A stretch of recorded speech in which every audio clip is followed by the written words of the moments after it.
It was supposed to be a calm and nostalgic morning on Lorraine, ITV's beloved talk show. The audience was buzzing with excitement. Sir Paul McCartney himself was set to appear. At 83, the legendary Beatle still carried an energy and wit that charmed generations. The show had promised a heartfelt conversation about music, memories, and legacy. But what unfolded that day would make headlines worldwide.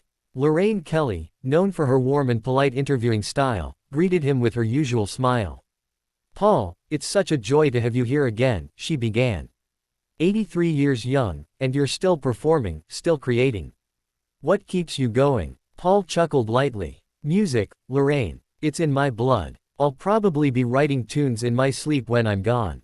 The audience laughed and applauded. Things started smoothly, stories about the Beatles, about Lennon, about touring the world in the 60s. But when Lorraine turned to his latest comments about the current music industry, something in the tone shifted. "Paul, you recently said in an interview that modern artists lack originality, that music today sounds manufactured. Don't you think that's a bit unfair?" she asked with a pointed smile. Paul leaned back, crossing his arms. "I don't think it's unfair, Lorraine.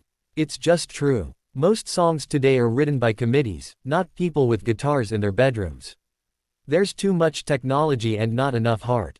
Lorraine tilted her head. "But don't you think that's a little dismissive of younger musicians who are trying to express themselves in a different era?"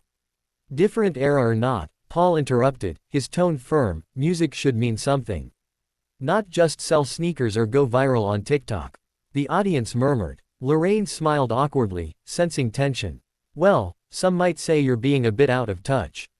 "Out of touch?" Paul repeated sharply. "I've spent 60 years making music that's lasted generations.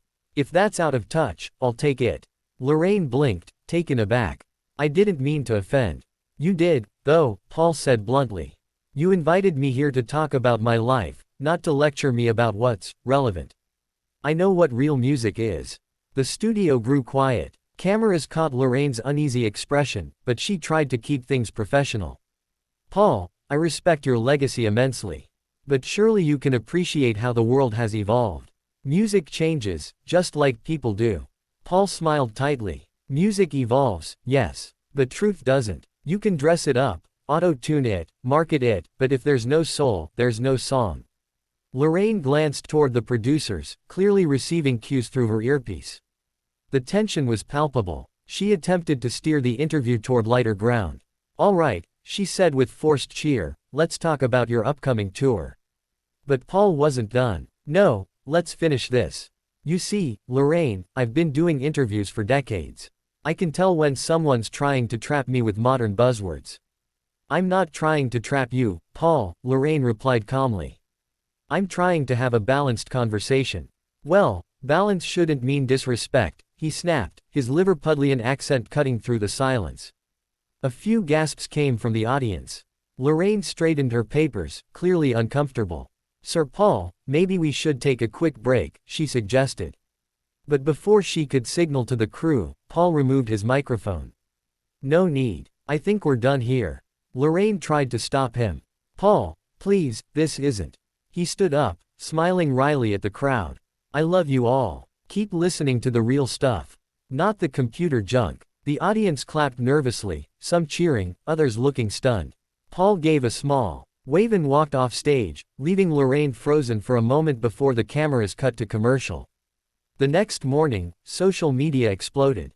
Clips from the show spread like wildfire. Hashtags like #PaulVsLorraine and #RealMusicMatters trended across platforms. Fans were divided. Some praised McCartney for speaking the truth, while others accused him of arrogance and disrespect. Lorraine issued a statement later that day. "Greater than, Sir Paul McCartney is one of the greatest musicians of our time. Our conversation became more passionate than expected, but I have immense respect for his views, even if we don't always agree." Paul, however, remained silent for 2 days before finally posting on X, formerly Twitter. "Greater than, I've always spoken from the heart. No hard feelings, just real talk about music. Peace and love." But insiders from the show later claimed the tension had been brewing even before cameras rolled. According to one producer, Paul had refused to discuss certain modern collaborations ITV had prepared clips for. Another said he'd been noticeably irritated by Lorraine's pre-show questions. Whatever the truth, the incident became one of the most talked about television moments of the year. Some called it a clash between tradition and modernity. Others saw it as the day a living legend refused to play nice for the cameras. As the days went on, ticket sales for Paul's tour tripled. The controversy, ironically, had reminded the world that McCartney was still as fiery and outspoken as ever, the same man who'd once shocked the world with Four Lads from Liverpool and a Dream. And Lorraine, she carried on with her usual grace, but insiders claimed she made one firm request to producers after that day. No more rock legends before 9 a.m. The world was still buzzing after the interview. For days, the tabloids splashed headlines like, "Sir Paul storms out. Lorraine loses control on live TV. Beatle legend versus morning queen." Lorraine Kelly, however, tried to move on. She continued hosting her show with her trademark smile, but those who worked closely with her noticed the tension behind the scenes. Her usually cheerful demeanor was replaced with quiet reflection in the makeup room each morning. "Are you all right, Lorraine?" her producer, Ben, asked one morning as she reviewed the cue cards. "I'm fine, love," she replied softly, "just thinking about that Paul interview. I keep wondering if I pushed too hard." Ben smiled sympathetically. "You did your job. He's the one who overreacted." Lorraine sighed. "Maybe. But I grew up listening to him. I never wanted to be the presenter who argued with a Beatle." Meanwhile, Paul McCartney was in his London home, sipping tea and watching reruns of the Beatles anthology. When his assistant walked in with the morning papers, he barely looked up. "They're still talking about it, Sir Paul," she said, laying the tabloids on the table. He smirked. "Let them. People forget what real passion looks like." But deep down, even he wasn't entirely at peace. He replayed the interview in his mind, the tightening in his chest when Lorraine said he was out of touch, the awkward silence, the look of hurt in her eyes. Maybe he'd gone too far. 3 days later, ITV reached out to Paul's management, proposing a private conversation. No cameras, no publicity, just a chance for both sides to clear the air. To everyone's surprise, Paul agreed. The meeting took place in a quiet conference room at ITV headquarters in London. Lorraine walked in first, wearing a cream-colored coat and clutching her notepad nervously. Moments later, Paul entered, no entourage, no assistants, just him, a cup of coffee in hand, and a small smile. "Lorraine," he greeted, "you look better without the bright lights." She laughed softly. "You too. Though I wasn't sure you'd want to see me again." Paul shook his head. "Ah, come on now. I didn't mean for it to get ugly. Guess I let my old man pride show." Lorraine exhaled, relieved at his tone. "We both got a bit heated. I was just trying to challenge you, not insult you." "I know," he said, sitting across from her. "I've been interviewed by thousands of people. You're one of the few who actually listens. I should have remembered that before storming off." They shared a brief smile, a truce forming between two professionals who had both been caught in the storm of live television.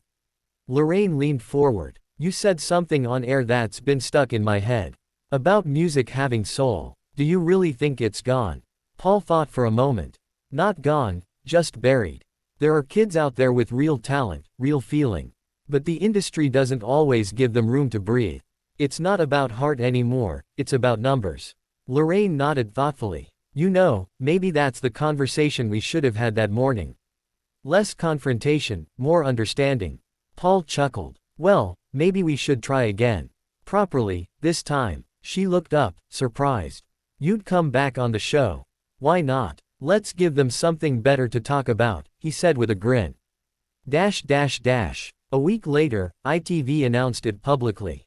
Sir Paul McCartney to return to Lorraine for a candid conversation. The media went wild again, but this time, it was anticipation, not outrage. When the day came, the studio was packed. Lorraine greeted Paul with genuine warmth. "We've had quite the week, haven't we?" she said as the crowd chuckled. Paul smiled. "We sure have. But we're friends now, right, Lorraine?" "Always," she said. This time, their conversation flowed beautifully. Paul spoke about his upcoming charity concert for struggling young musicians, and Lorraine asked thoughtful questions that led to laughter, reflection, and even a bit of music. Paul hummed a few bars of Let It Be, to the delight of the audience. Then Lorraine said quietly, "Paul, what's the one thing you'd tell young artists today?" He paused, looking straight into the camera. "Don't let the numbers fool you. Success isn't in followers or streams, it's in truth. If a song makes one person feel something real, you've done your job." The studio fell silent, and then applause erupted, long, heartfelt applause. As the segment ended, Lorraine turned to Paul. "Thank you for coming back." He grinned. "Thanks for having me, and for keeping me honest." After the show, the internet buzzed again, but this time with admiration. Paul McCartney and Lorraine Kelly make peace on live TV. From clash to class, a lesson in respect. Clips of their handshake went viral. Even younger viewers who hadn't known much about McCartney began streaming his music. His message, "Real art comes from truth," resonated across generations. Later that evening, Lorraine received a handwritten note at her dressing room door. It read, "Greater than Lorraine, thanks for the second chance. You reminded me that conversations, like songs, are better when they come from the heart. Love, Paul." She smiled softly, folded the note, and placed it beside her teacup. For her, it wasn't just a TV moment, it was a reminder that even legends are human, and even heated arguments can lead to harmony.